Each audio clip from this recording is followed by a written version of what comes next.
My name is Leon Bradford. I'm the Insectarium manager at the Museum of Life and Science. I'm Annie Spikes. I'm the entomology specialist at the Museum of Life and Science in Durham, North Carolina.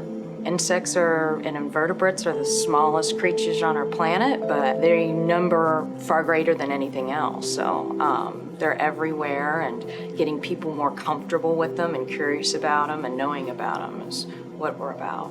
I think for me, it's been the roaches. They're survivors. I mean, they can take a lot of punches from nature and they just come right back. The dinosaurs are in the museums and they're in a skeletal form, and the roaches are still here. It's to give you an idea of how tough they are and how long they've been around. This is Caesar. He's an emperor scorpion from West Africa. He's about 8 years old. He's one of the most docile animals we have, and the thing with scorpions is that usually the bigger they are, the less powerful their sting is. Whenever they eat, they'll grab their food with their pinchers and just crush it. I have never seen him really raise up his stinger. I will say, of course, it takes an experienced scorpion handler to show another one. So Leon would show me that you quickly pick it up by the top of its tail, so right behind the stinger, and then you just quickly put it on your hand. It took me about a month to work up the courage to actually pick him up by its tail. Let's bring this guy out too. This is a giant black rhino beetle from Malaysia.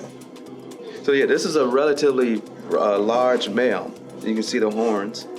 That's why we call it a rhino beetle. It gets relatively large and way bigger than the female. Females, they only get about maybe 2/3 the size of the male. They're designed to scratch and pinch. Right here, I call that the toenail clipper.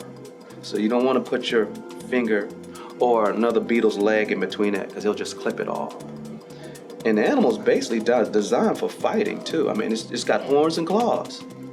Fighting other males over females. Yeah. So where male birds might have really bright plumage to attract females, these guys developed really large horns to just compete with each other to fight over females. And very strong. We should put these guys on display, but you can't put two of them together because they'll probably fight each other all day. There's a lot of pushing, shoving. This is Rosea. She's a Chilean rose-hair tarantula. You might be able to see she's got a little bit of pink on her thorax. This is a very docile species. They're from South America, and they're really easy to work with. She's probably been held by thousands of people. So these guys are more ambush predators. They will put down a web, but it's mainly for just sensing the ground around them. So it doesn't actually ensnare their prey, but they do feel the vibrations. And so usually they'll have a burrow with a web on the ground in front of it, and then when they feel something, they'll run out and catch it. You may notice that she's got what looks like an extra small pair of legs in front.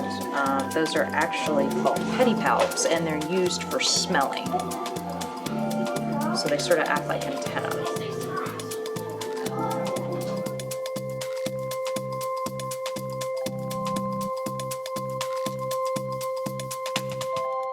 They're part of our lives in ways that we don't see, and just realizing that they're important members of, planet Earth just like us, and, they just look a lot different.